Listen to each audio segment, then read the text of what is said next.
Off and on the clock, we are back in our battle stations after the Dawg Bowl festivities. And today we'll give you a little bit of a recap, what went down in San Diego behind the scenes. We're also going to talk about this flurry of free agency action, which of these moves matter to us in our big board in pre-draft contests. And yeah, all of that good stuff here today with Jon, Nez, and Pete on Off and on the Clock.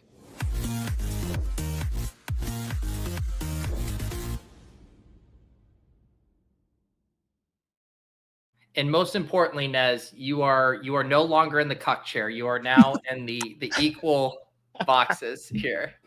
I was gonna. So Numi posted that picture of you and Jon, very HD. I didn't get a chance to do it. I was gonna Photoshop myself in the corner, in the right-hand corner of that picture. Maybe I'll still do it. It's a little sneak peek for you guys watching here of a future bit I'm about to release. Yeah, if you guys don't know what Nez is referencing, so we did our show live from San Diego on Friday, but of course we had to have Nez on there, and so it was Jon and I, like the full shot, and we were actually messing with the crop, trying to get Nez in there, and we settled on this little circle that then ended up getting dubbed the cuck chair. But the jokes were worth it, Nez. I wanted to have you on that show.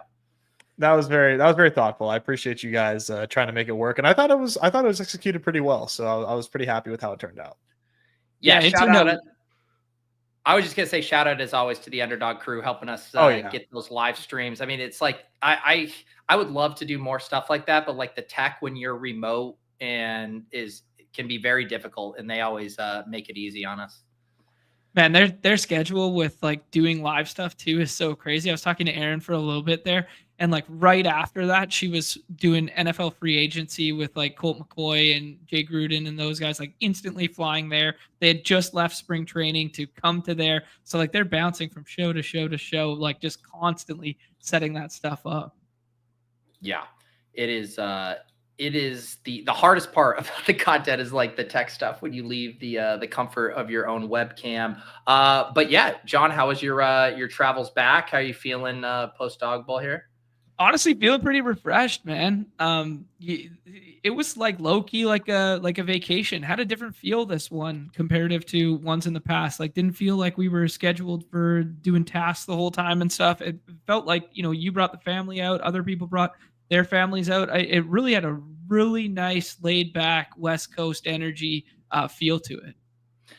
I think there's also too like the NFL weeks, like the NFL infrastructure, and for us for fantasy, there's so much drafting, there's so much content, like all of that around it makes those weekends feel like a bigger monstrosity as far as things you have to do. Where it's like, yes, we had NBA slates going on, but there's something about it that felt a little bit more laid back there. Nez, how did it look from afar there? Not to rub it in too much. No, it looked awesome, man. I'm excited to hear some stories from you guys, on screen, off screen, etc. About how everything went. And obviously, like you guys said, and what I've heard from everybody else that was there, it sounded like it was as good as always. Yeah, I was jealous, but I know you guys held it down. Well, Jon, too, as we tell stories here, I did get all those photos downloaded that Numi sent over. So if there's a relevant photo, I can try to pull some photos up here too for people to get a flavor. I mean, that's a great call. Yeah, I mean, maybe that's just a great place to start for people who have never been to one of these events. I mean, they got like a full team, professional photographers, videographers walking around capturing moments that like, we're not even privy to. Like you guys got pictures with their wives with the sunset, like professional candid photos all the time. Like it's just like another nice little value add that Underdog does for the people. It's really cool. Yeah, this was our setup for shooting here. And the one that I think Numi posted the one on here, which is the most like Jon saying something ridiculous and then me having to indulge it. And did you find another excuse to put TJ McConnell on a thumbnail today? I did.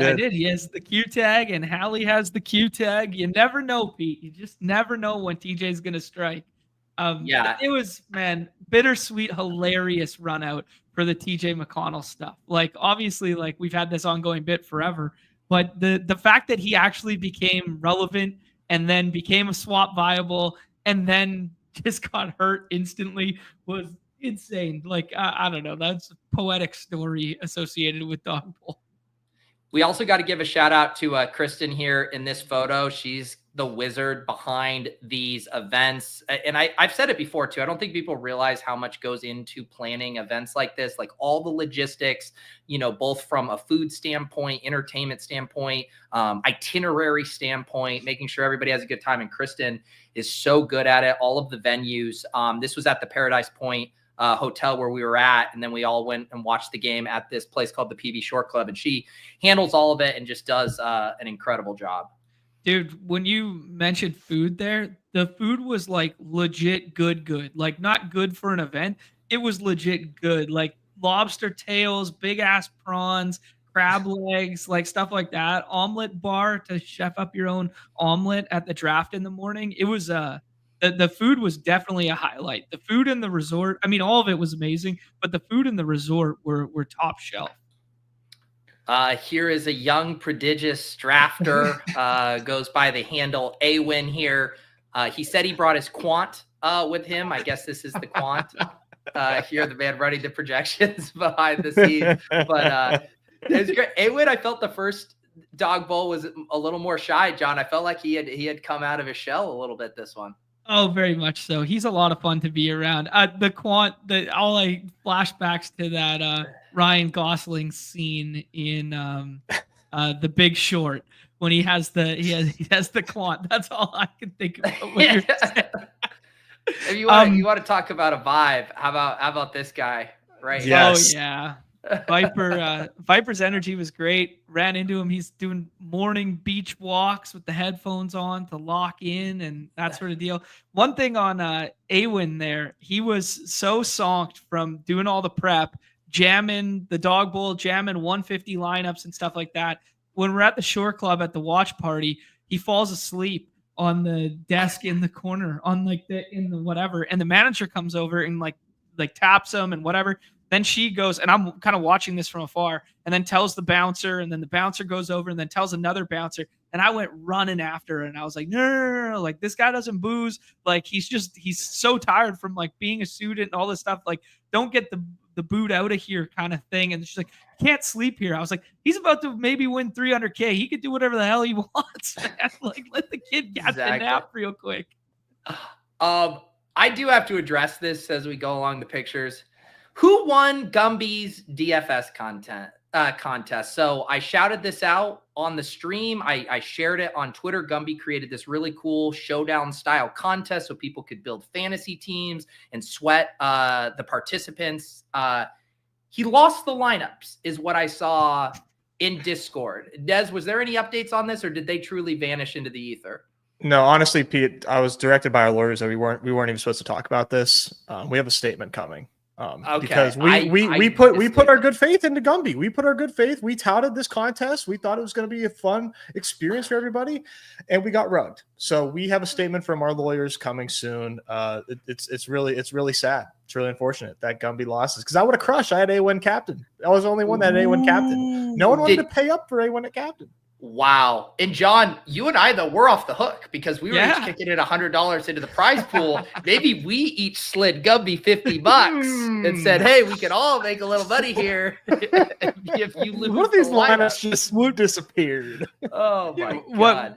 What Pete didn't share from that previous picture was that I was actually after the show, and that was me sharing my hands like that. I was like, yeah, we're going to be out of the lineups. All the lineups are gone. The lineups are gone. This was another super fun part of it. The whole weekend at the drafts, the party, Nick Young, Gilbert Arenas, Brandon Jennings, Kenyon Martin, Josiah, and Rashad McCants all hanging out there. They did their own draft. And watching those guys get to react to some of the stuff. Nick Young was asking me about what the badges were. Gilbert Arenas was over the moon, John, for getting the 101. Yeah. I put on Twitter, Brandon Jennings, when he saw Şengün go third overall in one of the drafts, he was like, Şengün third overall? I don't know about that. They were a fun time there, taking in all of us nerds drafting fantasy teams. Dude, they were genuinely really nice guys. Like they actually wanted to be there. They actually wanted to hang out with us. Like it's so easy for them to just do like an appearance thing and then just, fuck off. Like man, when they chatted with us for what would you say, Pete? That breakfast there, maybe for an hour before the drafts and stuff like that. They took it serious. Like Gil was walking around asking people for advice. I saw him sitting with, he's sitting with the Wood, and he was sitting with Coach there for a little bit, asking them who his like picks were. He was like hand drafting down like on a piece of paper like his targets for the draft and stuff like that. Man, they loved it and they took it seriously. They talked about it on their show yesterday. Just really good for draft games in general and really good energy from them. Yeah, which of these guys would you have been most excited to meet as a Hoops fan, Nez? I think Swaggy P, man. I would have been really excited to get to meet him, because like I was like having him on fantasy teams and stuff. Yeah. Whenever he was still playing, like Gil, I watched Gil, with the Blue Wizards and stuff, but like Swaggy P was like right in the middle of like me being like first really following the NBA. It was Nick Young, so I would have really liked to chop it up with him. For me, it definitely would have been Agent Zero. Like when we were kids and playing in the driveway and stuff like that, like someone was always being AI and calling those one out. Everyone was going Kobe on it, and then someone was going Agent Zero from way back and launching a three. Pete, actually, I said on our previous show, I just wanted to share a nugget when we were chatting with them for a bit there. You and I and your wife were talking to them for almost an hour. They're talking about the injury report and the lifestyle and all this sort of stuff. I just wanted to share like a little bit of the alpha. Like those guys, man. Now I think the NBA injury report has changed a little bit in recent memory comparative to maybe even Nick Young's era, but maybe even like going back further to like Gil's. He's like, man, the present versus. I was asking about the present versus participating in shoot around, and they're like, dude, we had no fucking idea. They just wrote down whatever they wanted. They didn't tell us, like this kind of deal. It was pretty funny to hear it from a player's standpoint. They're talking about like, yeah, man, if we were hungover, maybe they slap us with the Q tag, and then they would tell us 5 minutes closer to lock if we were going to play or not. It was really funny to hear like stuff that we take so much stock in every single day and talk about on every show, and they just kind of wave it. Gilbert was kind of explaining how when the schedule comes out that they'll like sit down with the coach and basically sketch out kind of a mock, like you're probably going to sit on this back-to-back, and that they'll actually do kind of a like, this will probably be a win. This is probably a lot, like literally just gaming it out. So they have a rough idea. And I think I asked like, what would be your ideal amount of games to play? Like what your body can handle. And they said around 70. So you'd have about 12 games off a year, which is like an interesting thing of what you think, like what it requires on you as an athlete and what you can realistically handle with these road trips and back-to-backs. And it's like, yeah, like the whole reason we have to deal with load management is because these guys are probably playing 12 too many games than what they should be relative to what is asked of them. Yeah. Yeah. I mean, I know nobody's like, most people at least watching this, like don't really have a bad view of rest in the NBA, but like play 42 minutes. Not 42, like 36 minutes of basketball on the hardwood, like sprinting, jumping, running, cutting, like at our ripe old age, man, that shit is so hard. Like like these guys do deserve the rest that they get. And like the ones that do play are just like, it's like unbelievable. One other thing that we talked about was the altitude stuff, because we always talk about going to altitude and does it affect guys and stuff like that. And Jennings was like, yeah, man, I was dogging it after like the first 5 minutes. He was like, man, I could feel it in my lungs. I could do this sort of thing. And Gil was the opposite. He had like what did he call it, Pete? Like a alpine he said he bought the first. He was the first NBA player to have an altitude chamber, he said, to acclimate. Yeah. So he would just sit there and play video games in the altitude chamber. And sometimes he'd like fall asleep or like nap in there, and he wasn't supposed to. And he'd wake up and like catch his breath and shit like that. But he got like acclimatized faster than other players did. Yeah. Brandon, though, he was like, he specifically said his rookie year where his conditioning early on was just not prepared for what it was in the NBA, and specifically in Denver. I got a few shots pulled up here. This was of the actual draft. So this was, again, like on the resort, not far from where they had the welcome party, but there's a restaurant. And then they had this nice little patio deck where they had the big screen here for drafting, and then overlooking the bay here. I'll see if I can get some shots of that, but you can kind of see over here looking out, and then all of the fellas hopping on the couch, and then here's kind of like a shot of the draft boards they had up here. But yeah, John, as far as location EV, pretty good on that front. Yeah, very much so. I mean, like, just nestled in its own little like island harbor area and wraparound beaches everywhere. You could kind of walk 25 minutes around the resort along the beach there, and then 3 different locations for each event there that all had amazing views. Yep. And then, of course, the Berm was doing some post draft interviews with the Gills Arena crew here. Yeah. Any other thoughts on like the drafting? I know one thing that happened is we ended up having to kind of do a couple of them concurrently, just because I think the timing got a little bit abbreviated. So, they were tabbing back and forth, but it didn't seem like it was a big issue for everyone when you have 5 drafts. It didn't have to be like the NFL ones where it was like, all right, this is the draft. Yeah, no, absolutely. I think they made the best of a unfortunate timing issue there, but the timing was all perfectly planned out and spaced out. What ended up happening is adding the 3 p.m. game onto the slate. Oh, yeah. Originally, it was only going to be a 7, and they spaced it out according to that. And then once we got in the action, and then it was like, oh, wait, we did add that 8th game onto the slate, and we are starting an hour early, which was a great addition from like both player pool standpoint and from the venue standpoint, so that when we rolled up, there was a game on right as we got there, and we had something to sweat immediately kind of thing. Without Hot that, Dogs was happy about it. yeah, no doubt, right? Double Diabate. Yeah. Yeah. Hey, I tweeted out that morning, the most important man in the world. Did I not, Nez? You did. I seen it. You had the headshot right there. Yeah. So then we had the world's biggest Uber, which was this giant bus that took everybody over from the resort to where we were watching the game, which was this pretty sweet spot called the PB Shore Club. And we had the entire deck just to ourselves, so you can kind of get a view of it here. Wow. So they had the spread, all the tables, big screen TV, kind of not pictured here. The other funny thing, Gil went live from one of his YouTube channels. It was just live for the entire time, just with his headphones on over in the corner. Like, he was grinding. Davis Maddock, man, step up your game. Like, this guy is dedicated to the content. Yeah. I went in on my phone just to see, because I think he has the second YouTube channel. They have the main one, obviously, but I think it's like No Filter Gil or something like that. And he had like 3,300 people just watching him live, like drink cocktails and chilling over here in the corner.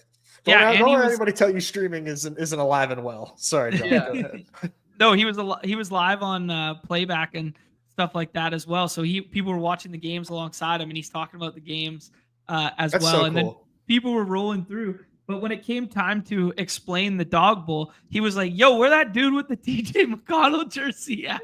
And we had been chatting the day before. And then he's like, yo. And then like I was like, I was kind of like lingering and hanging out there because Sam Wilson and his girl are right on the other side there, trying to pick Sam Wilson's brain a little bit. He's like, come over here. And he's like, John, tell these people like what the Dawg Bowl is all about and stuff. So I did weasel my way onto the Gil stream for a minute there.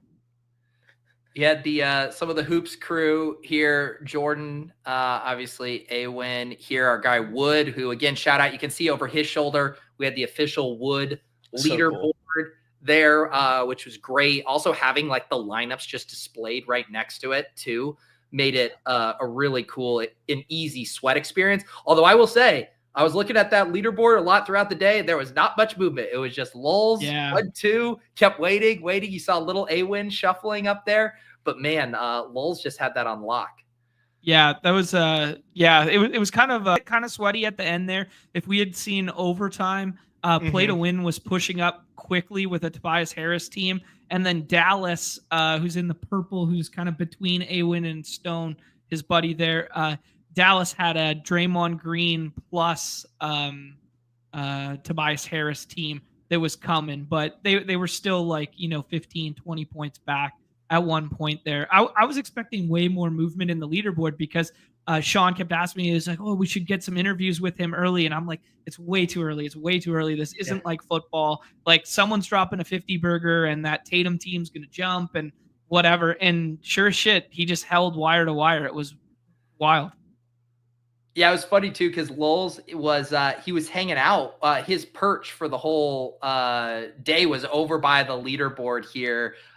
Very, low key. He was not counting his chickens before they hatched, looking at all the PMR and stuff, which ended up being a pretty big anti-sweat for him. Like just looking around the whole time, especially when that game started to get a little close late through Celtics, and you're like, oh shit, like please no OT, please no OT. Yeah, Celtics were up like 16 at one point there, and then they closed the gap to 2, and it was like, oh shit. And then Awin had a Al Horford swap team that had Zinger on it, and then also had Austin Reeves, and Austin Reeves missed a pretty big 3, and that would have like brought it to 1, and there was probably about a minute and a bit left there that could have got a nice sweat for Awin there to push it to overtime. If there was overtime in either of those 2 games, Hot Dogs kept saying, I'm dead.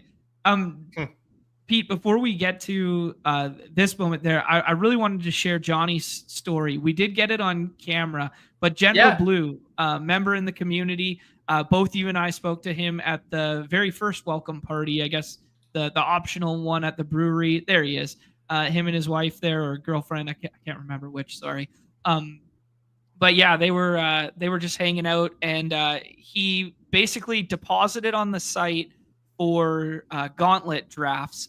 The gauntlet filled, and then he was like, well, the money's already on here. Guess I better play basketball, and drafted a bunch of old dudes that he knew from before.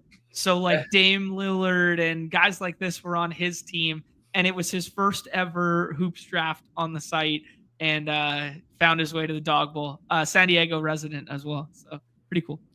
Yeah, he was he like lived very close to the venue, but I was like, I'm staying at the hotel. Did I little staycation there at home. Yeah, getting to hear a lot of the stories from these guys. I know you guys are going to have Lowell's on tomorrow. Yes, sir. Nice. Yeah. So we'll save kind of his story for that. You guys can tune in. But yeah, super gracious winner. And of course you had the confetti going off here, comes out and gets the official Dawg Bowl champion. Berm runs over because he goes first, second. So having the 200,000 on the check isn't enough. He crosses it out, adds the 3 there for the 300,000. Wow. And then and we have our champ there at the end, Lowell's hot dog.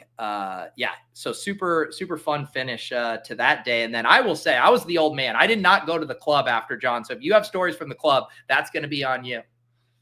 Pete, I snuck out too and played the old man card as well. Wow. I hopped on the bus with a bunch of the participants. I was gonna maybe I was still pondering whether I was gonna go to spring training the next day or not, and then elected not to. But I'm happy I did, because when I jumped on the bus, I shuffled on down and found an empty seat beside Pay to Win, and he was a guy who was putting up jumpers at the opening party there. Only talked to him kind of during when we were playing the knockout game and that sort of thing, but then talked to him for about 20 minutes on the way back, and really cool story. Really nice to meet him. Going to school still in Virginia. He's like 22, 23, something like that. His girlfriend's in nursing school, couldn't come out. He was kind of like, by himself while he was out there, but, mixing and mingling while he was there. But he was, he was really happy and really fortunate. First time out on the West Coast there.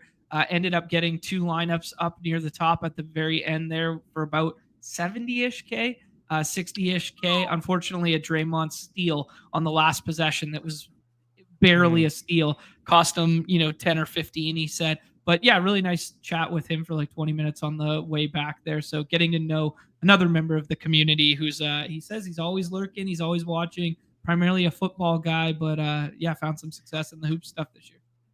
One other thing we didn't talk about at the party, John, is there was a pretty epic game of horse that took place, or not horse, sorry, knockout. There where Oaks grabs the mic. This is more towards the end of the night and says, $1,000 game of knockout. Whoever wins gets $1,000 in their Underdog account. Then immediately a line of 40 people developed here. And just real quick, accidental photo of me doing a reverse dunk there. I don't know how that slipped into the knockout portion here. But so there's this huge game of knockout. Jon, we got to talk about some of these shooters. First of all, Numi goes deep. Numi's jump shot is nice. Like he was real, like he was just every single one. I don't think he touched rim, Jon, for his first 8 shots. I felt the brunt of it because he was standing right behind me, Pete. So I was able to knock down the first couple there, but he was wet with it. I think he made like 8 in a row from the line there, but unfortunate for him that professional coach and former overseas player was right behind him as well there in Gators. So yeah, no, it was pretty impressive to see some ballers out there, some good shots getting up. Our guy Chandler Blake went pretty deep as well. Yeah, it was good to see. There were some good hoopers. You mentioned CR Blake was really good. Wood was really good there too. It got like legit competitive near the end. There are 4 or 5 guys, nobody's missing. Everyone just like sprinting back. It was a pretty good finish there. But of course, Gator, the ringer who actually trains, professional level athletes, takes it down. That's so funny. There you go. I believe they ended up giving, I think this guy was the +1. I don't know why he's obscured here. I think he ended up getting second and they gave it to him. Wasn't he somebody's guest, Jon? Yeah, I believe he was wearing the Bulls Dennis Rodman jersey the next day. I can't remember his name right now. Yeah. But he ended up getting the actual prize there as well. Look at the shot. I just noticed it here of Nuvi. This is nice. Mogging right there. There you go. This is a good one of Viper as well. That feels like it should be a profile picture. But yeah, I think that there's a few more shots of Lulz here with his Dawg Bowl trophy, and you can kind of see down in the corner here the $3 million or $300,000 dollar check. I did keep the tradition alive there, Pete, and made him drink a rum and coke out of it. Did you really? Okay, there you go. Jordan was doing a good job repping Saber Sim on Friday. He had the hat, and then on Saturday he had the hockey sweater. Yeah, ETR crew too there. Patrick Barnes YouTube was always wearing ETR swag there, making sure it was in the shots. There you go. And then all the seafood and stuff. This was like a good shot of the setup. They had the big TVs over here, and then you had both nights had the raw bar, so people were enjoying the crab legs, the shrimp, all of that stuff. Yeah, Sunset was legit too. We ran a couple of the interviews there. Sam Olsen, first time on camera, finally got him there, boys.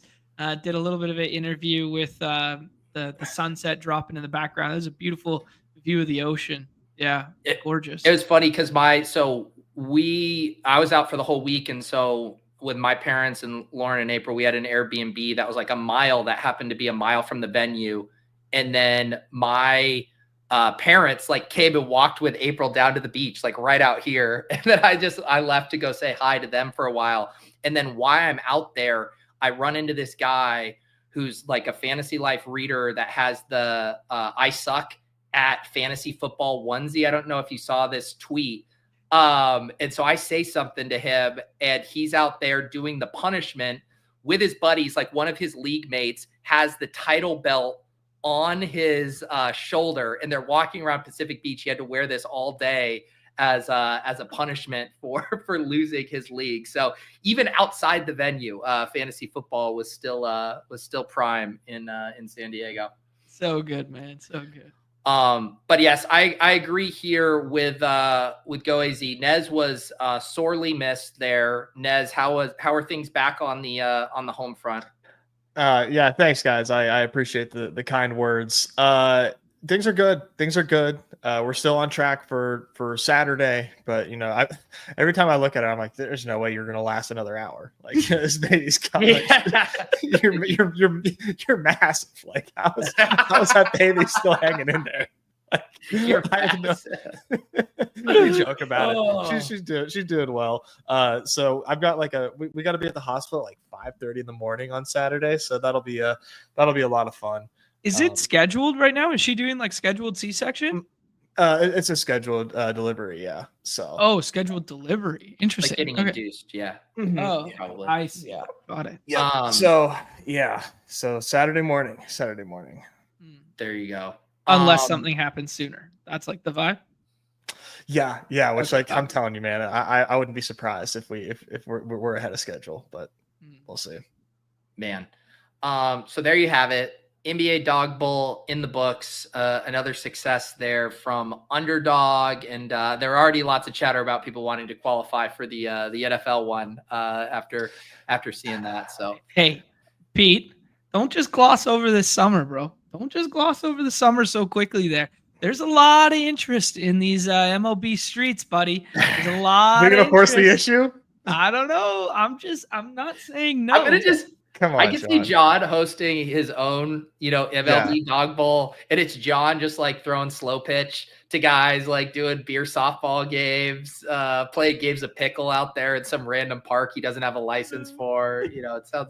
I can see that. Mr. Goodboy and Mr. Goodboy's Dawg Bowl. Yeah, chilling in the park. Actually, in that vein, Pete, I did come home on Sunday and link up with the boys for a home league.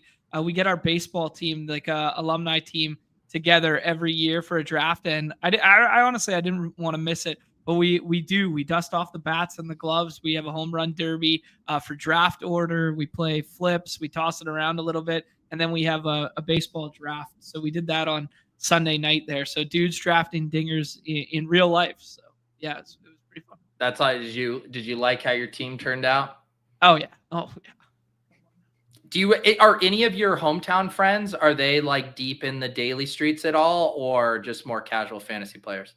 No, like I got a couple sickos that play redacted, and then I got a couple buddies who are redded up badge bros on Underdog as well. Okay, so it wasn't like a walk in the park. You had to compete with some players there. They take it seriously. Like the guy who's the commissioner of this league, like they all play on other platforms, but this league in particular, there's like it feels like a pack meeting or like a school meeting, or it feels like a what's the word I'm looking for? Like a strata meeting or something like that, where he runs down all the points from over the top of the year of how we could change the league and better the league and bylaws. Oh my God, it's just the bylaws of it all. It's fucking hysterical. That's funny. All right, you guys want to I've been trying to soak in all of the NFL free agency news. You guys want to kind of bounce around and talk about some of these, give some knee-jerk reactions? Definitely, man. Absolutely. This is starting to get this is what's got my spark back into NFL drafting, is seeing some guys land and sign and things move around. Like this is like I did a bigger board, I was in your lobby on stream today, and it was a lot of fun. I'm starting to get the spark back for football. Well, let's start right with maybe a player near and dear to your heart. And I want to say that, haven't you been tweeting like Najee's going to look so good in powder blue? Like, didn't you call that? I remember you saying that at some point. Mm-hmm. Yeah, I thought that was like written in the stars that Harbaugh was gonna have his eye on Najee. Yeah. So I did the draft this morning. He went like 10 picks ahead of ADP. I think his ADP is kind of fake right now at like 102, 103. He went like the early 90s, both drafts. Seems like an awesome price to me. I mean, what do you think about the fit? Yeah, no, I think it's fantastic. I mean, J.K. Dobbins out of there, Gus Edwards, dust. Najee's primed for a hell of a role. The best offense he's been in since maybe year 2 of his NFL career. It really depends on who's going to be around there with him, but like he can handle a big workload. And they've got a hell of an offensive line in LA. I mean, I'll toss it to you guys. Like, where do you think Najee ends up, assuming that he doesn't get absolutely cucked? And like, I don't think that he will via draft. Like, pick 60, is that too low? I think that sounds about right. I think like just ahead, like I took David Montgomery randomly in both my drafts this morning. I think like just ahead of David Montgomery, like 65-ish. Like that seems pretty solid for him. Yeah, like it. I think they're gonna draft someone. They got like 6 picks. I was just looking. They have 6 picks from like round 4 onward or something like that. So I imagine they bring somebody else in. But 9 million or play up to 9 million in a contract, and the fact that he got signed like right away, they obviously like him. And then everybody's citing like the old how Harbaugh tried to recruit him, and then he went to Alabama, and like all these narratives with him. I think a super lazy bro sciencey comp is kind of like Josh Jacobs last year, where it's like we want a reason to push him down, instead of like, because the fantasy community is so like anti Jacobs, anti Najee, anti like this. But like Najee did have a really good year last year, and some metrics will indicate that it was in fact his best.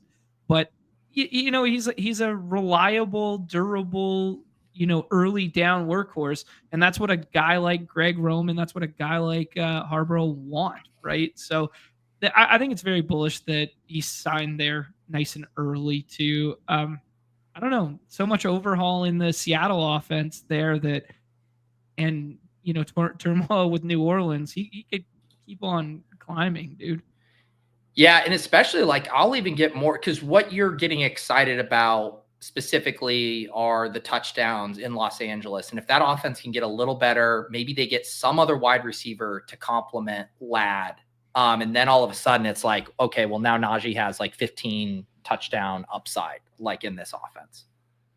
I hope they actually do go and get like a real wide receiver. I have like, I don't know why I have this thought in my head that they're just going to like re-sign Mike Williams and call it a day. Like they just seem like so uncommitted to like actually bringing in, to like putting together a good offense. They're so committed to the trenches, and it's done well for them so far. I really hope that they bring somebody, that pairs well with Ladd in and give Herbert the weapons that he deserves. Yeah. Because Joshua Palmer gone now too. Yeah. Big money for Josh Palmer. Yeah. Yeah, to the Bills there. The Bills kind of they just basically did a 1-for-1, like we lose Mac Hollins and we sign Joshua Palmer, which is like there's nothing wrong with Joshua Palmer being like your 4th best wide receiver, but the Bills will like ask him to be like their 1B right now based on their depth chart, which doesn't seem ideal. Which is funny, like he's still incredibly cheap in best ball drafts, but man, if I'm spending an early pick on Josh Allen, I would certainly be taking stabs on Palmer late. Absolutely. Professional ass wide receiver. Yep. The other fun one, Nez, as far as the Steelers, another guy who I think is getting a huge fantasy boost, Justin Fields to the Jets. I mean, I was staring at this morning trying to process it, and I'm like, he's going to play. Like, they're not going to be drafting a rookie who can challenge him. Like, isn't he going to be 50 picks more expensive by lock? Yeah. Definitely. I'm excited to see what else they do in for the Jets, because it's Garrett Wilson and like I can't even think about who else they have, like Malachi Corley, like who they have like really though for the Jets. So hopefully they give him some decent help there. I was excited wherever he was going to go. I thought that he played well enough to start somewhere, and clearly he did with New York. I would have preferred him back in Pittsburgh, obviously, because if they end up with Russ, I tell you what, guys, this might be a 2-man show. If that happens, man. I'm out of here. I'm sad to your avatar in the cuck chair. Yes, in your absence. Okay. Yeah. You can even use my voice and likeness and make me. You can use AI Nez for what I've got. No. I like it, man. I think Justin Fields is like way more competent of a real life quarterback than people want to give him credit for. Like he has a certain skill set, and I think that it can be valuable. We just need to see how things shape out for the Jets. I'm gonna miss him. Yeah, he's always been one of our kind of like fantasy darling favorites around here. I'm a little scared that the team will skew super run heavy, but that's not necessarily bad for Justin Fields in any regard. It's bad from like a real life standpoint, but from a fantasy funness and goodness standpoint, if you get 13 games out of Justin Fields, like I mean, I would take him over Anthony Richardson right now. I would take him Oh, for over, sure. I guess the JJ McCarthy one is kind of interesting because, now we definitively have information that Darnold's gone, and we've seen what much lesser quarterbacks, or presumably what much lesser quarterbacks in like Joshua Dobbs and Nick Mullins and Sam Darnold, for instance, have done in that KOC offense. So that one's an interesting kind of like stopgap for me. But like, I don't know, Penix and Lawrence versus Fields, where would you guys be at on that conversation? I mean, I just think where we're going to get with him is like close to Drake May. I think that's like kind of where you're saying single game upside. Drake May, there's nothing fun to stack him with. Fields, it'll be pretty much as Garrett Wilson, but you can take Fields any which direction. You don't have to stack Fields. And the whole reason he was cheap last year was because we didn't think he was going to start 17 games. And I mean, like, things would have to go horribly, horribly wrong at this point, or for them, because they're not going to take a quarterback at what, 7? And then what quarterback is available to even challenge Justin Fields as a rookie? I mean, at best, you're in like a Spencer Rattler situation, right? Like, where maybe you get a couple starts, but even then, you're going to feel comfortable with how many games Justin Fields is going to play. Yeah, perfectly said. I'm excited for him. Yeah, I'm going to definitely try to be targeting him in some of my upcoming drafts. Can we do the next one? Sorry, I want to, just while we were kind of on that conversation with, McCarthy being kind of like the wild card in that range there. Can we have the McCarthy and Sam Darnold conversation in terms of like where you guys think those guys should be now? Because I do think like McCarthy should be a riser. The Darnold one, I'm not overly bullish on. Like, I think it's just kind of like fine. But what are you guys' thoughts on these guys? What do you think, Nez, on McCarthy at this price versus it, or actually rising from here? See, I feel like this price is already like pretty palatable. Like, can he? Am I going to take him? Like, he could probably leapfrog Bryce Young, and I think people can maybe talk themselves over leapfrogging Penix because they could say, well, the evil we don't know versus like the quote unquote evil we do with Penix with some of the lackluster games that we saw. I'm still in on Penix. I think McCarthy's already at a decent price right now, and once we switch to 18 rounds, QBs get pushed down the board. And with 20th rounds, you see them go way earlier. I think you're going to see McCarthy probably just like stay around this range. It's clearly bullish that they are like all in on JJ McCarthy. And I mean, for those who are not like understanding why, I think most people do is, I mean, they're taking advantage of this QB rookie contract so aggressively and making all of these free agent signings, like beefing up the trenches, re-signing Aaron Jones. I mean, they are, in my opinion, pretty pot committed to JJ McCarthy and having him work. And with KOC, like you mentioned, with the guys that have worked with KOC, why can't it work with JJ McCarthy? Right. Like, they don't even have a contingent plan right now. Like, they literally have nobody else on the roster behind him at the quarterback position. Yeah, it was talk about Aaron Rodgers, but Aaron Rodgers would have to take a discount to go here as opposed to going to Pittsburgh or the Giants. Yeah, I think I'm with Nez in that this price seems like fine to me, and I wouldn't necessarily be chasing him up. It is a perfect situation, but I mentioned this morning. Like, we still don't know that he's good, right? Like, we all think he's good. We like the setup, but until we see it for more than a couple of games, we also don't ever know too, like, how much is he going to run? Even with Bo Nix, it was like we knew he's going to run a little, and then I was like, oh, whoa, like he's ripping off some big ones. Like the band for his fantasy value, I think like the range of outcomes is still like really wide, and I'm happy to open myself up to that variance, but I do think he will have a hard time getting much pricier than 130, 140 in BBM, just because of the point Nez said. There'll be way more 2 quarterback teams, way more quarterbacks getting pushed late. And he'll probably be an easy guy to get overweight on if you want, right? You're going to think about the backdoor stacks with that young wide receiver room. They probably draft a wide receiver, whether it's Tet, whether it's another one of these guys. They will be a fun team, I think, to attack as far as like back stacks. Yeah, cool. Oh, sorry. I was mixing up Bryce Young with JJ McCarthy in my head there just for a second. That's what I was like, yo, they're drafting another wide receiver. No, for some reason, I just started talking about Bryce Young as I stared at him. But yeah. And then to take it to Sam Darnold, the second part of your question there, John. I mean, how can anybody be excited right now about Sam Darnold in Seattle? Yeah. They completely stripped down the team. You would think that they draft a young wide receiver. Obviously, they would obviously draft a wide receiver. You would think. I mean, they're going to tell us a lot about what is left in free agency and in the draft about their aspirations for this year.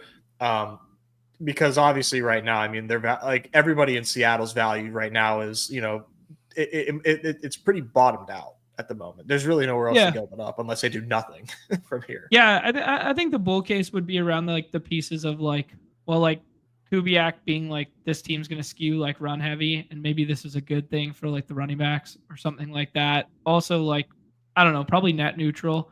I like Geno's okay, like. But you got younger at the quarterback position, you saved money, and you got a 3rd-round pick out of it. Like, that's not necessarily all bad things from, like, a real-life standpoint. That being said, I'm not even sure if I believe Sam Darnold and Geno are kind of one-for-one replacements there. But, yeah, I think you're right, man. They do have to address the wide receiver position, but they didn't want to pay DK, and that wasn't part of their, window of winning now. So, they've freed up a lot to get creative. They probably draft 2 wide receivers in this draft. I like how I would honestly think about Sam Darnold for fantasy, and it's kind of sad. Like I think he's Aiden O'Connell, and it's like you're going to still draft the shit out of JSN just like you were Brock Bowers, just good enough to facilitate a good fantasy score for Bowers and even like a 1B at times, as we saw with Myers. But he is never going to like give you any kind of ceiling in a game. Like he's never dropping 30. You're just praying he can support JSN and whatever other wide receiver they bring at too. Like I think that's the deal with Sam Darnold. I will say I like what they're doing as an organization. I like that they're just like fully committed. Like don't half-ass your teardown. Don't like trade Geno, bring in Darnold, and then keep DK and then not get anything for him. Like I love the way that they were just like, yeah, we're ripping the Band-Aid off. The fans are not going to like us for this year, but we need to load up on assets right now, get a decent quarterback. Like this is a really good price on Darnold, regardless. Like the price of QBs is absurd. Getting a serviceable QB for that price, considering the cap's going up every single year, I think makes sense. I like that they are like, we are rebuilding, and like we are telling you that we are rebuilding, and they're doing it as quick as possible, as teams should. I think this is smart. Just my standpoint. Sorry for Seahawks fans though. No, I agree with you in that they were not going to fall prey to the sunk cost fallacy because what they did smart. And I think why it's whiplash for Seahawks fans, it's like, wait, you just brought in a new coach. Like Geno's clearly a bridge quarterback. DK, Lockett, and JSN was supposed to be like one of the best 3 wide receiver sets in the league. You draft Charbonnet, like you're off. You are ready to go. Like this is a team that needs to make a run. And then they look around and they're like, okay, we can't. And instead of selling that dream for a couple more seasons, which they could have, like they could have still been a really good fantasy offense, like a really entertaining offense, but like have no chance to compete in the AFC. And they're like, fuck it. Let's rip the Band-Aid off right away. Yeah. Good shot. I want to talk about this one. Javonte Williams to the Cowboys. Everyone ADP wise had left Javonte for dead. You can see here 185, which is literally about as free as you can get in 20-round drafts. I saw him today going in the 160s. Obviously a reaction to this signing, but I don't know. Like seeing how Dallas just ignored the position in the draft last year, if they do that again and Javonte's just this year's Rico Dowdle, I mean, what do you guys think about this price? Why aren't they bringing Rico back? Like I thought Rico was like good last year. Like I don't know. For me, this one, like the I want to have like rose-colored glasses and see who he was before the injury, but he's been so different after the injury, and the amount of money they gave him, like it's incentive laden. There's not that much. There's like basically nothing guaranteed at signing, I believe. Like, and it's a small number. It makes me think that they're just like trying to get someone cheap on the roster for now that they has a little bit of ceiling, and they're just going to keep addressing it further in the future. So he's not like a guy that I'd be like, yeah, I fucking got CLV on and I'm ready to jam this. I think like he probably could be a useful third down back for them this season. But I can't imagine they go into the season with like just him. Yeah, I don't think that they're done. I mean, for me, this is like Zeke with like slightly more juice with the way that Javonte played last year. Like there was nothing, and he had to beat out Estime, Tyler Bidet, and Jaleel the McLaughlin. little guy. Thank you, Jaleel. Like, and he couldn't really do anything. And what was like a pretty favorable situation there. I mean, I'm going to, when it comes time for me to really crank up my draft volume, if the price is too high on Javonte, I will gladly just ignore it, considering like Dallas had a train wreck of a season last year. Yeah. I mean, my thing is like, again, you look at some of these running backs here, obviously like the rookies are going to sort themselves out. Like almost all these rookies are going to be way higher or way lower than where they're going right now. So even if we just pull them out and you're looking at some of these second year backs, Jalen Wright, you got Jerome Ford, veteran, Ray Davis, Blake Corum, Algier. Those are kind of the guys ahead of it. Then when you get down to veterans, you're to Braylon Allen, Jordan May. Like I have no problem with him in this range, because the bet you're making is, what if they just do what they did last year again? And Javonte Williams has the Rico Dowdle. I'm kind of okay with it at this price. But like you said, as the summer moves along, if nothing happens, then he inches up in the way Rico did. But yeah, I agree with you. The logical thing for them is to bring in one of these exciting running backs in a pretty deep rookie running back class. And then all of a sudden you get really panicked on Javonte based on how much they invest. But I just think at these prices, like the downside, like he's going right next to Austin Eckler right now. Like it's not that bad. What do you guys think like the push-pull here would be in terms of ADP? Because if you scroll up a little bit there, like I would be more bullish on Corum still. I'd be more bullish on Ray Davis still. And I'd be more bullish on Jalen Wright. I think Jalen Wright can play. And the fact that they're losing depth in that backfield, like I'd way rather have Jalen Wright right now. Where would you guys be at? Isn't it kind of, we talk about what you need from a team. If I start with, Bijan and Kyron Williams, like give me Jalen Wright, give me Corum, like I'm taking the big swings. This morning I was doing a 0 RB team where I had Montgomery, like 3 rookies who could be zeros. And I'm like, okay, Javonte giving me some touches in a decent offense makes sense. For me, I think it's team dependent. Yeah, that's a good shout. Yeah, I think you guys nailed it. Let's see here. Let's do another running back one that's kind of interesting. Maybe not like the biggest seismic shift, but Eli Mitchell to the Chiefs, kind of interesting. Yeah, very interesting to me. Yeah, okay, let's hear it, Nez. Yeah, you've been the Eli guy for a minute. Yeah. I mean, like off injury, it just really, you don't know what you're going to get out of him. But like, we're always really excited about next man up in Kansas City, and we don't know how Pacheco is going to heal off this injury. I mean, obviously in the playoffs got dusted by Kareem Hunt. So, I mean, there's a chance that like Eli Mitchell doesn't really have to do a whole lot to like usurp him and find himself into a decent role. He got what, like $5 million? Yeah, it was a decent amount there. And I believe what's the deal? Is Kareem Hunt still unsigned, or is he, what do they have? Yes. He's a free agent. Yeah. He's free agent, and then obviously P. Ryan's gone as well already. And I feel like there's a theme every year with the Chiefs backfield, right? And it's just like a war of attrition, and it's kind of just like who's the last man standing in the fantasy playoffs and the real playoffs. And it's like if Pacheco never gets back to form, if they don't draft someone very exciting, it's like couldn't Eli Mitchell just be their Kareem Hunt like down the stretch again? And that was a very valuable fantasy role at a cost of free there. Yeah. He's getting 3.5 in a similar structure where it's like incentive laden to like Javonte Williams. So it's like these guys as, mid 20-year-old guys. Cause like, I think the perception of Elijah Mitchell would be like, he's a little bit older. Like he would be kind of like Raheem Mostert. Cause you think about those two, or at least I do, in the same breath. Like he's turning 27 this year. So like, yeah, I don't know. Like he kind of just feels like, hey, we need a guy that we kind of like on the roster right now. and then we'll figure it out in the future. But yeah, the ceiling outcome is turning into Kareem Hunt, and that was very viable. Yeah.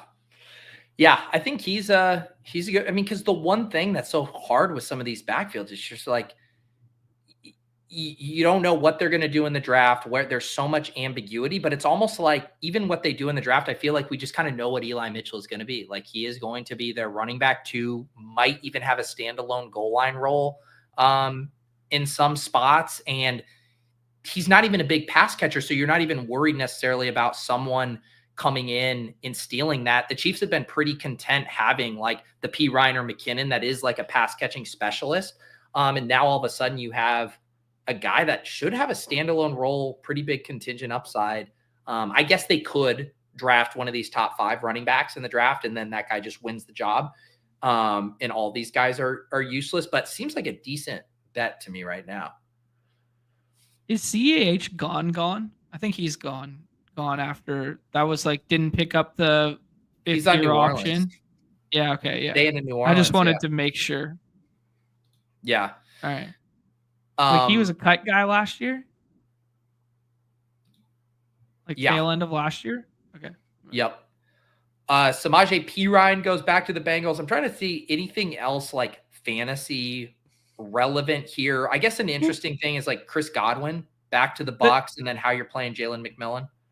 The Samaje one, just for 1 sec, is kind of interesting that they go back and they just grab like what they've known from the past as like pass protection and 3rd down role, and kind of, it kind of lowers the ceiling a little bit on the Chase Brown pass catching role and staying on the field. Like if he loses some of those 2-minute drills, because of like what we saw from Chase Brown at the tail end of last year was like he's out there for like 90% of snaps, and like that was like his draw was like he was just never coming off the field after the Zach Moss injury. Now all of a sudden they go back to using more of the 2-back dynamic here.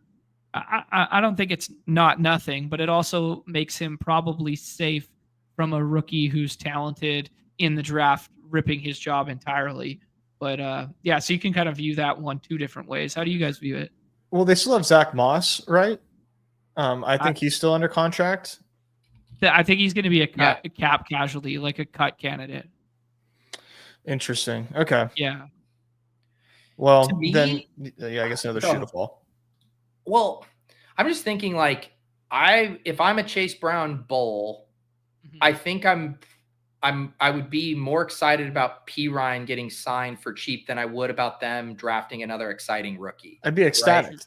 Yeah. This is like best case scenario if you're a Chase Brown bull.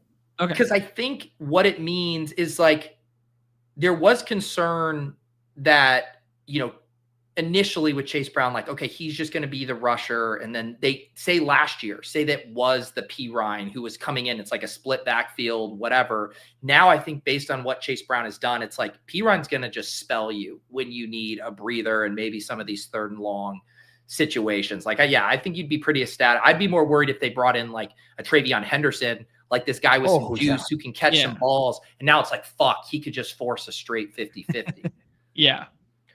And given the way the Bengals operate, I mean, I don't know. I'd be surprised if they bring in somebody else. Like I was really happy with what I saw from Chase Brown. I hope that they run it back with Chase Brown RB1, but they can't give him 99% of the work, obviously. So whether that's Zach Moss, Samaje, Chase Brown, like if that's the backfield, I'm going to have a lot of Chase Brown, hopefully.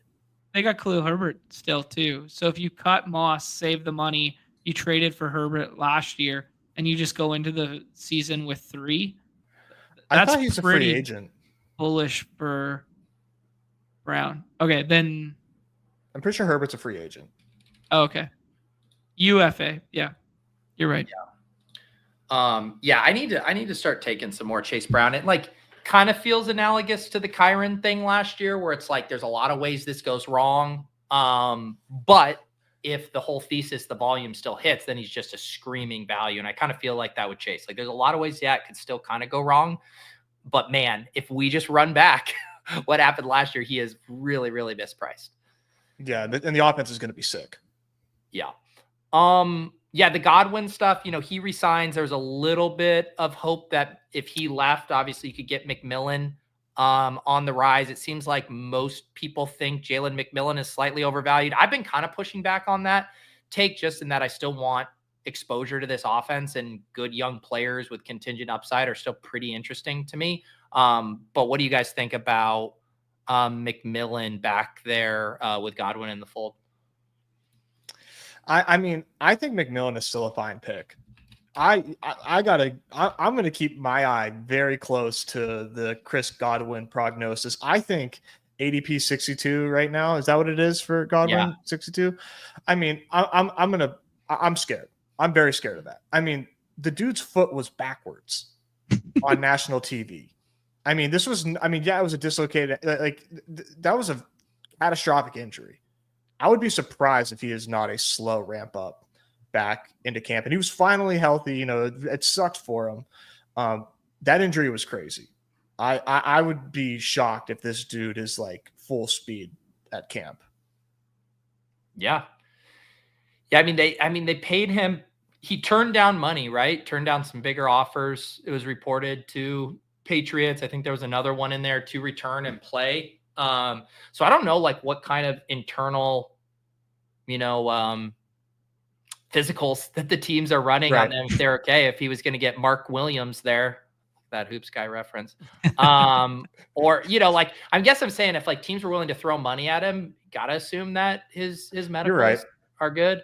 But who knows? John, you have any thoughts on your good old UW boy here?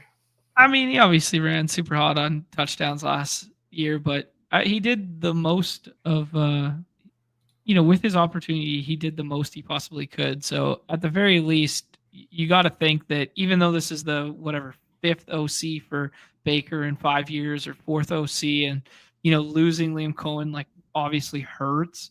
I do just still want to be bullish on Tampa Bay offense, and if you do some push-pull dynamic of contingent upside, he's probably going at a very fair price, especially given Evan's age and such. So yeah, there's multiple ways it could break right for him. Who else goes kind of directly around McMillan right now? Yeah. So he's sandwiched in between a couple of rookies, Emeka Egbuka and Golden. And again, these guys are most likely to move either up or down. I can't believe Golden's still at 83, dude. Yeah, I think he keeps moving up. Like Golden's like the guy that moves up, right? Golden's gonna fly up. Yeah. Yeah. Everything I've seen about Golden and read about Golden, and he had an awesome combine. I'm surprised he's still there. Yeah. He seems like a lock to land in that same ADP range of like the Rome and BTJ and stuff last year, where he's just like pretty much always, mid 6th to mid 7th. Like that's kind of your range there, which is what, like 70 to 80 range. But yeah, but for McMillan in this range, Jacoby Myers, Khalil Shakur, like I can make arguments for him over those guys or with those guys. Like, I think I like Myers with Geno. Yeah. Yeah. I kind of think that like Myers being like discount era Tyler Lockett, lazy comp with like Pete and Geno. Yeah. Yeah, I just think like we remember you think about this offense too. Like, they were hanging 30 points like every single week. I just think it's like one of those piece of the pie offenses where he could pay off his ADP with just a few spikes in weeks 1 through 14. And then to smash his ADP, it's the contingent thing. One of Evans or Godwin missed time in the playoffs. And like, to me, that's not that crazy of a story. And it's the same thing. Like, should Ricky Pearsall be going ahead of Jalen McMillan? Like, what is the functional difference between those guys? I took Pearsall over McMillan or I guess they're not even close, but I reached on Ricky today. Yeah. In $100. I'm just thinking like, if you say like Kittle and then Ayuk are the like Evans and Godwin, and Pearsall's this like high upside third option in a prolific offense. Like, I guess I'm pushing back on people saying Jalen McMillan is overvalued. Yeah, I think the push pull there would be like Ayuk being less healthy than Chris Godwin is. So Pearsall starts the season as kind of like that number 1B or 2 and then doesn't have to relinquish control. Now I'm not sure if I believe that or not, because maybe the barometer of health is equal between Godwin and Ayuk right now. And maybe the market's overvaluing Godwin a little bit in that regard. But yeah, I can see both right there. Yeah, and like I said, it's probably this ADP range feels the most fragile for sure with these rookies, some of the veterans. Like this is not going to look the same in mid-July. The interesting one that I think it was Legendary Upside was pretty high on Downs originally, kind of in that same vicinity with the Daniel Jones. Yeah. Now I don't know. Would you rather have McMillan or would you rather have Downs there? I think I would probably do Downs if I knew Daniel Jones was starting. That sounds like insane to say. It does sound a little insane to say. Yeah. I mean, Daniel Jones made $1. I mean, I think Josh Downs is like a souped up Wandale. So in speaking of that, I mean, you can't I mean, Anthony Richardson is now functionally Justin Fields from last year at this time, right?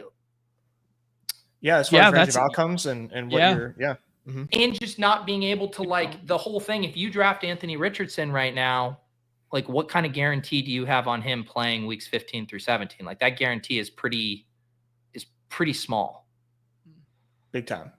So, I mean, I don't know how you take him. I mean, like he has to fall. At least Fields, things settled, right? And even in the big board, Fields was still going like in the last round. It was like people acknowledged like, hey, I mean, Richardson's ADP has to drop like 40, 50 picks right now, right? Right. Yeah. I mean, I don't know if people are just hanging on hope for AR, but I mean, there's so much. I have so much doom and gloom around AR, man. This team has basically told us everything rather than like, we don't think this guy's the future. Yeah. And I mean, everybody's on like a really short timeline in Indianapolis right now. So like how much more can they like, sacrifice in the name of development for a year 3 quarterback? I mean, the clock's ticking on these guys' jobs. Yeah. It's going to be really interesting. And it messes with fantasy stuff too, right? Whereas like the Colts, even I guess the Steelers were a little more limited with Fields, where it's like, okay, even if I want to bank on Fields, it's like, okay, you take Pickens and I guess Freiermuth. But the Colts, like, Alec Pierce has shown out. I still have hope that A.D. Mitchell can take a leap. Josh Downs seems really good.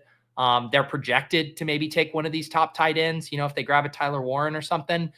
And then it's like, man, like, so you're just going to have a whole summer of like not stacking them, because I'm telling you, this feels like one of those QB battles that is going to go up through the preseason. Like we're not going to have clarity on this for a long, long time. Yeah, kind of AOC Gardner Minshew-esque in that regard. Obviously completely different archetypes, but just kind of the way we were drafting last year was like, we just never stacked Bowers because we were like, well, I don't know. But at least these ones, both these guys have a little bit of rushing floor and I guess rushing ceiling in that breath as well, that you kind of want to be drafting them if you knew for certain that they would be, the top end guy. Yeah. Yeah. And I think, you can't, because it's going to be that situation where even if we got the announcement that one of them starting, going back to what we're talking about, big board prices versus 18-round draft, they're going to be 16th, 17th round picks. It's like, you don't have to take these guys. Like you're going to be able to take whichever one you want pretty much for free the rest of the summer. Yeah. But yeah, it's pretty bad. And then, how much like Pittman, like he was already pretty cheap. He's interesting. He's like shown like decent rapport with Richardson, even though like Richardson doesn't really support wide receivers. The Richardson sample size is just like fascinating, like 15 fascinatingly games. small. Yeah, like, you know what I mean? Like 15 games like that, like barely played at Florida, barely played in high school, like all that, like narrative is just it's crazy. Yeah, it's just like, the staff in Indy, they do not have a long leash to like let him develop. Like I just think that's something that's like missed in this discourse is like these are people with jobs. Like they can't just like have projects and like see if we're on year 3 and like he's not a good quarterback, but like could he be one day? Maybe, but we have a pretty good idea that he's not good. And that is backed by the fact that the sample size, even in college, is not that big.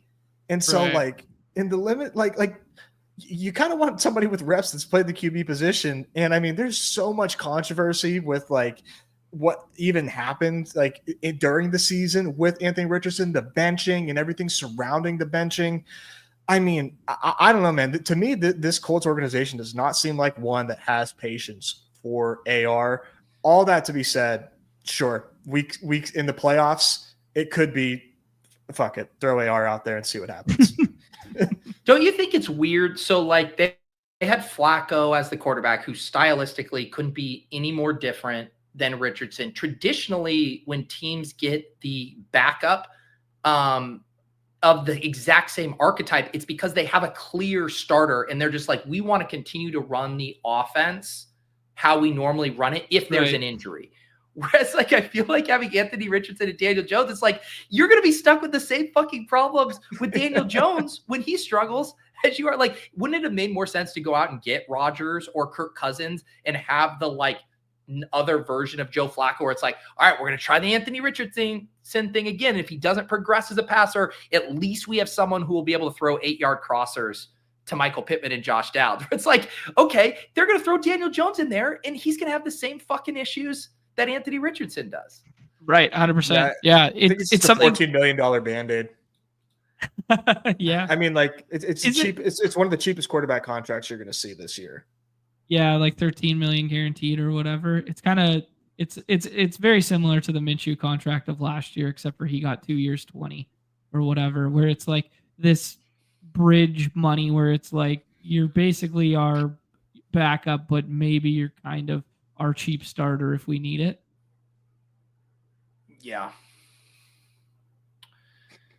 What a mess. It is. It at least like last year it was fun for fantasy when it's like, oh shit. Like it was really binary where you guys remember for BRs, it's like, oh, it's an Anthony Richardson week. He is like one of the best scroll down naked quarterbacks you can take getting undrafted. Or it's like Flacco's in, boom, like Flacco doubles are on the table. Josh Downs is a top 20 pick. Pittman's like a good sleeper. Like at least that dynamic made it fun for fantasy. I feel like this year it's just going to be a fucking mess.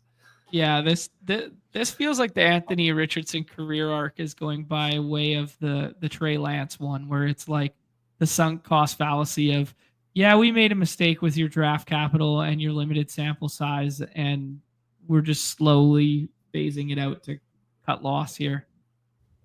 Yeah.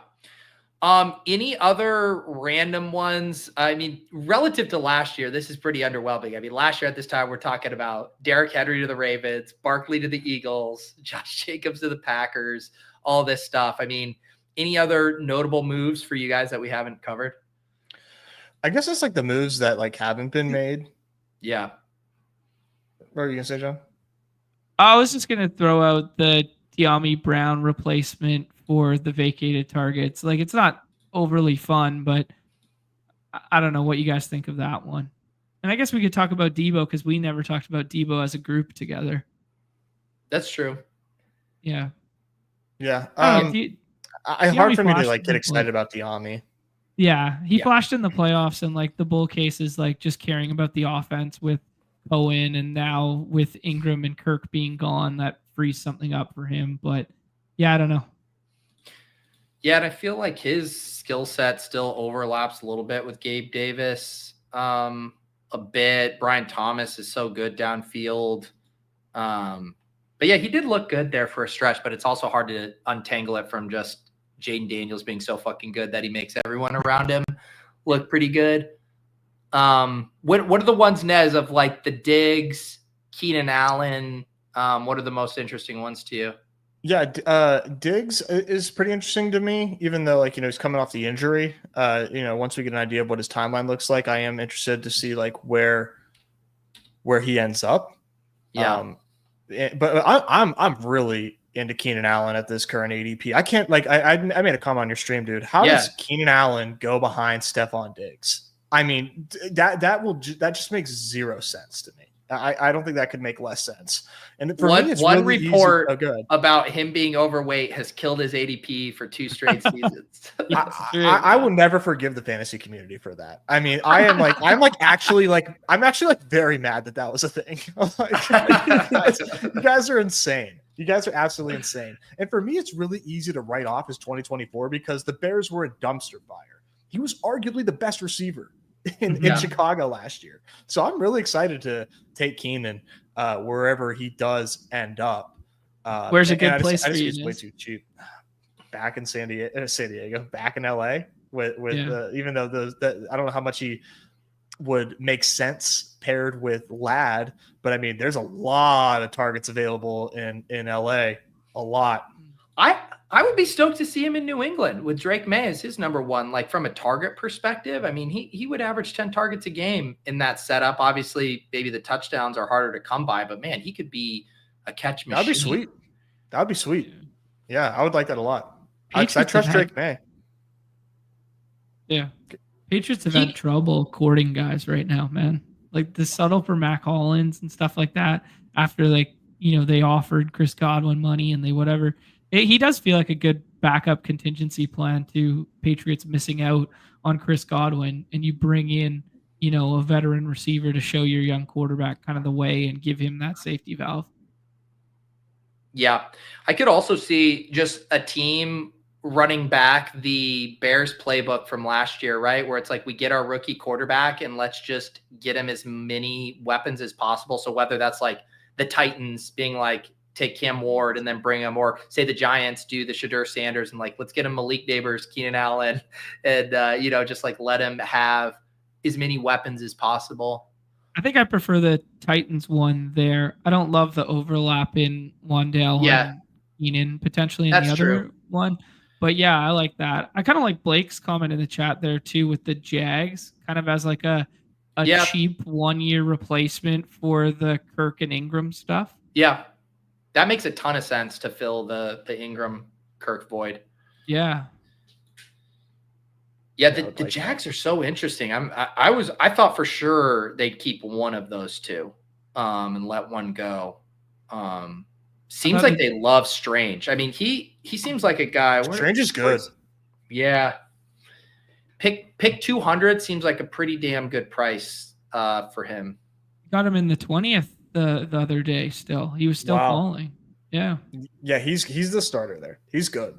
Yeah. I mean, he was holding back Tyler Warren, who's going to be like a first-round pick, out of Penn State this year. Good show, dude. He's come from a lineage of like strong Penn State tight ends. Yeah. I like it. I know we always think about the teammate stuff for wide receivers. There you go. A little tight ends. Yeah. I guess for me, like what I was like, what's like on my mind is like these free agent wide receivers that haven't signed yet. I mean, I guess, sorry, we said we were going to talk Debo. Do you guys want to do Debo quickly?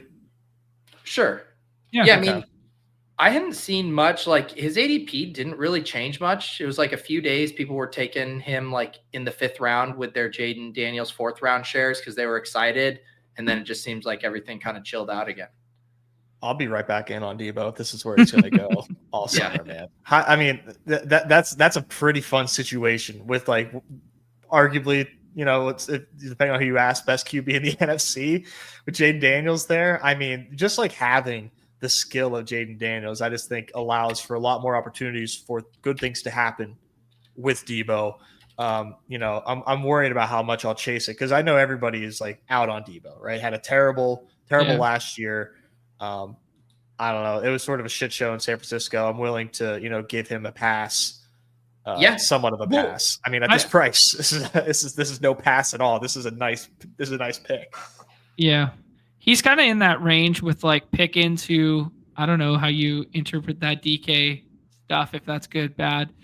For his value, it's probably bad in terms of like the deep targets, and we don't know what's available at the quarterback position for them yet. So I mean, like I could see myself thrusting him over Godwin with the health uncertainty. Well, we kind of put that to bed, but like Pickens, Sutton, like that kind of range, which is another 10 picks higher. Like who would you guys prefer in that grouping? I think I prefer Debo. Yeah, me too. Just seems fun.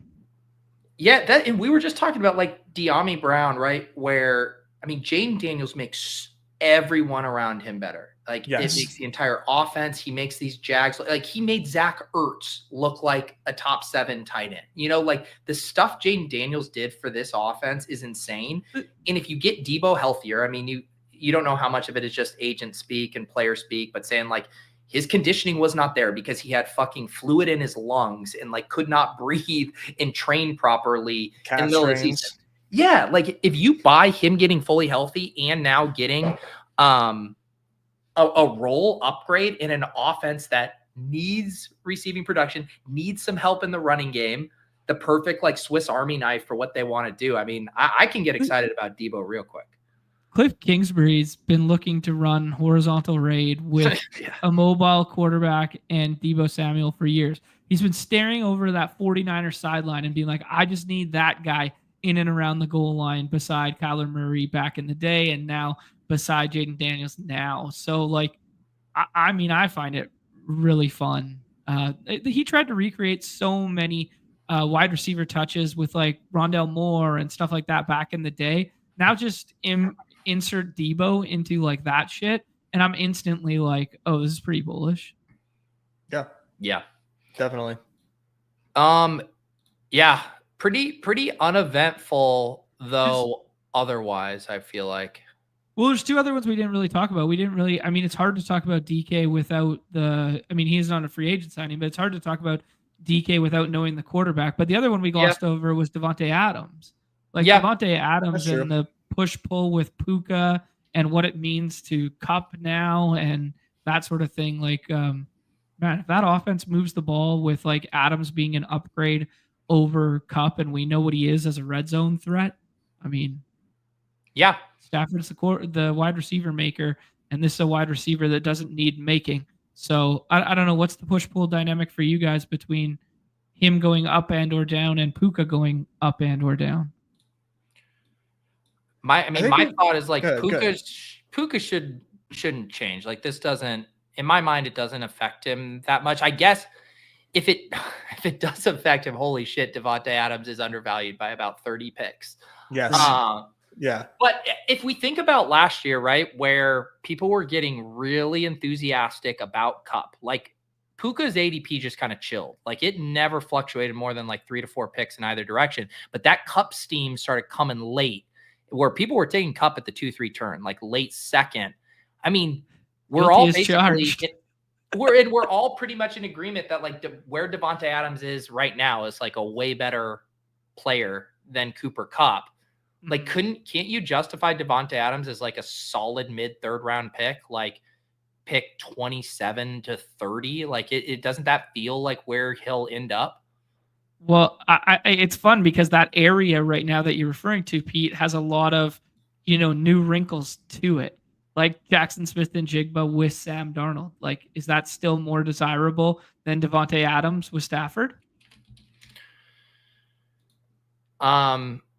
I think with as condensed as that offense is, like it to me, it seems like it could be similar. Okay. How about, Terry now has to deal with Debo, or Garrett Wilson now has Justin Fields. Should Adams be kind of jumping in that range? Man. I think if you put a gun to my head, I would take Devontae Adams over Terry. So too. I think so too. Yeah, like I mean, we didn't really see a whole lot of Devontae Adams slowing down last year. In fact, he had some great games last year at the end of the season when like him and Aaron started to like figure out the connection again. And like Matthew Stafford clearly still has it. They just paid Devontae good money. I don't think that I think it'd be hard to take Devontae too early right now. Like as soon as you see him on your screen on the app, like he's able to be drafted.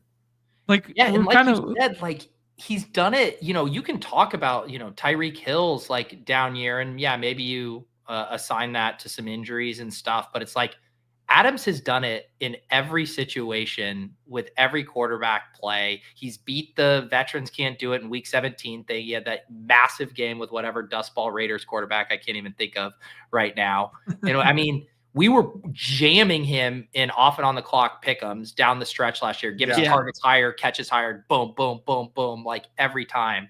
I'm with you. Like looking at it, he seems really mispriced. Yeah. I mean, I think the conversation between him and Tyreek Hill is way closer than the ADP indicates right now. Yeah. It don't they seem like similar upside and higher floor for Adams? Definitely higher floor, ceiling, maybe not, because Tyreek still might have that juice to break 5 slates a year with 40 balls that Adams probably only has one of those a year in him, kind of thing. It's hard not to like Devonta Adams more than Tyreek Hill for me. Yeah. I mean, Tyreek Hill, we've seen a pretty stark fall off with Tyreek Hill last year. That was really concerning, considering what he relies on is just like being like the freakest athlete that like we have seen at the wide receiver position. So a fall off with him for a guy of his stature and how he wins is really, really concerning for me.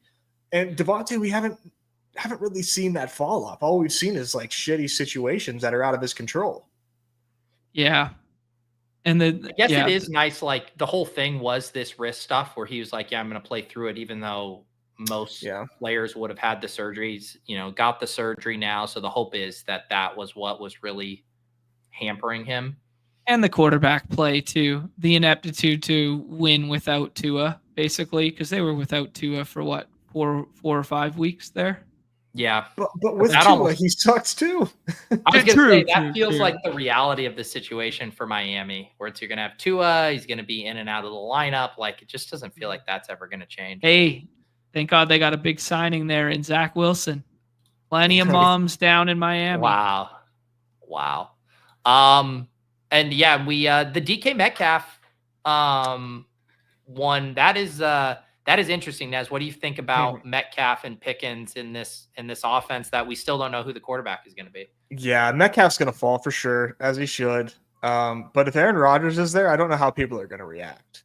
Will they be excited about it? I would be. I would be excited. If it's Russ, I'm going to be pretty disappointed at this point. I mean, Shane might give Rodgers a blank check, and like, what are you going to do if he gives him 2 years, $50 million a year? Like, sayonara. Like, congrats on saying the highest number, you idiot. Like, there you go. Little Succession reference for my Succession fans out there. Nice. I like the pairing. I don't care that like stylistically they're the same. Like, I guess like I don't really care. I've seen 2 years of pretty bad Steeler football, or at least it's just such an upgrade to what they'd had. It's unbelievable. I'm excited for it. Arthur Smith be damned. QB uncertainty be damned. As a fan, I'm excited. For fantasy, I can understand why you would not be excited. But I don't think it hurts George Pickens a ton, personally. I mean, George Pickens being the one and only option out there wasn't great for him either, So, like, I don't know how things can get much worse.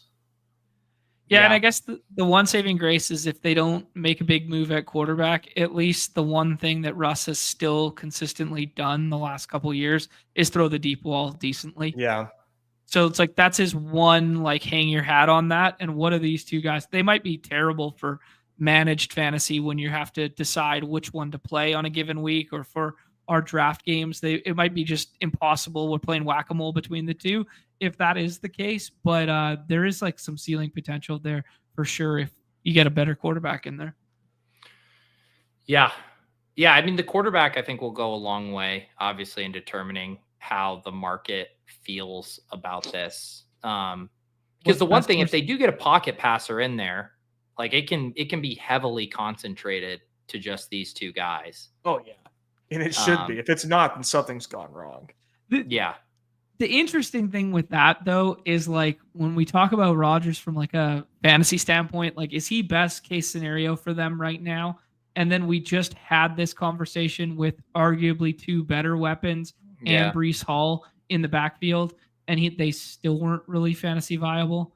Like, they had spike weeks here and there, but like neither paid off their ADPs with Aaron Rodgers there. So it's kind of like, are we just going to do this song and dance again all over again? And this is the Jets version, or sorry, the Steelers version of the Jets, where he just bleeds clock and plays slow. And yeah, I guess like the difference is like Garrett Wilson was so expensive last year. And I think his ADP was warranted. Like, I don't think anybody saw as bad as it was. And we obviously didn't have Devontae Adams on the Jets for draft season either. That happened mid-season. So like that was, we didn't like these prices. If it is Aaron Rodgers, they are going to be nowhere near George, Jesus Christ, Wilson. So I think it's different. I think it's different in that regard. And I think he is the best option right now. I think he's much better option than Russ. Yeah. Yep. Yeah, that'll be interesting. I do think you probably just chill out on both of these guys right now because their prices are gonna drop a bit. Last one. Who's a better fit for them right now, Kirk Cousins or Aaron Rodgers? My gut tells me that Rodgers has a little bit more in the tank than Kirk. What do you think? Yeah, I would probably prefer Rodgers straight up. Also, like if you want to get into this, I mean, Kirk has been so coddled by nice dome environments. At least Rodgers has like played outside in Green Bay, New York. Like that Pittsburgh like schedule is always like no joke from like a weather standpoint. Yeah. Kirk Cousins, like all these outdoor like freezing cold games just sound like a disaster. This is setting up for prototypical, beautiful, ugliest, boringest version of Steelers 10-7, like every year.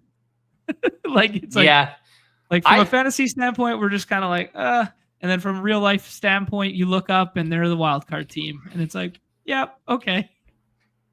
I mean, I think Davis had floated on ADP chasing this week.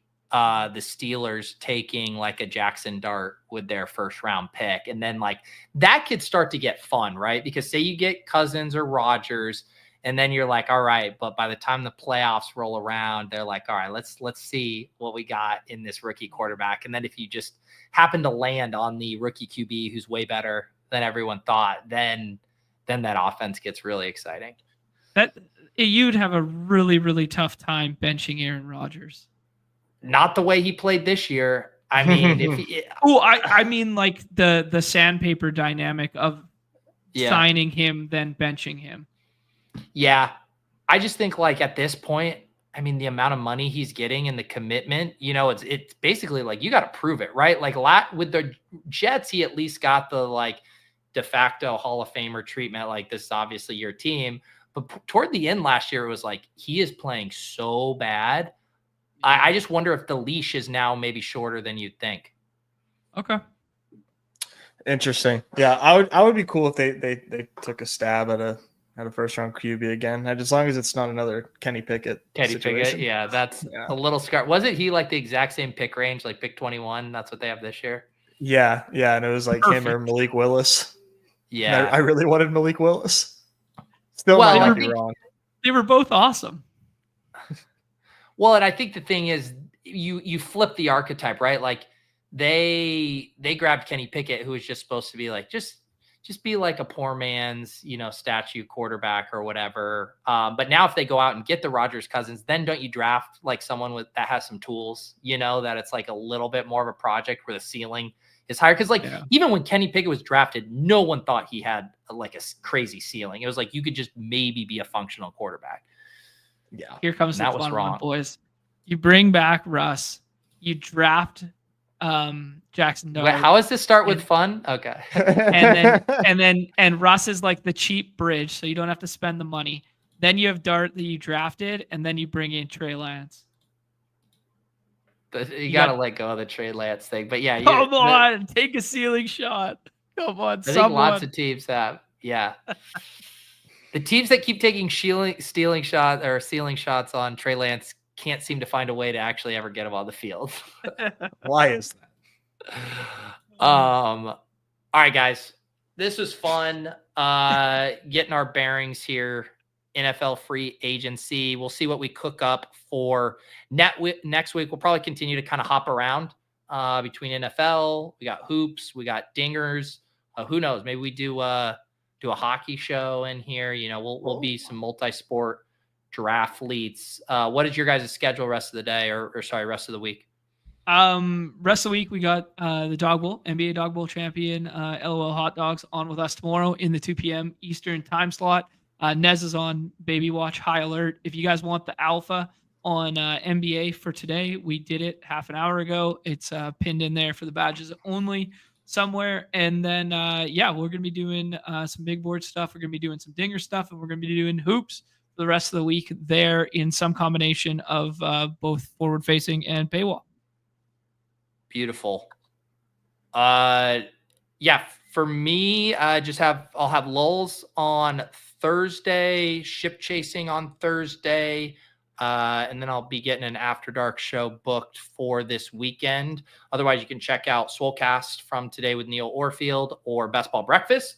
And otherwise, we will be back here for Off and On the Clock every Tuesday afternoon, hopping around to different sports. And shout out again to Underdog.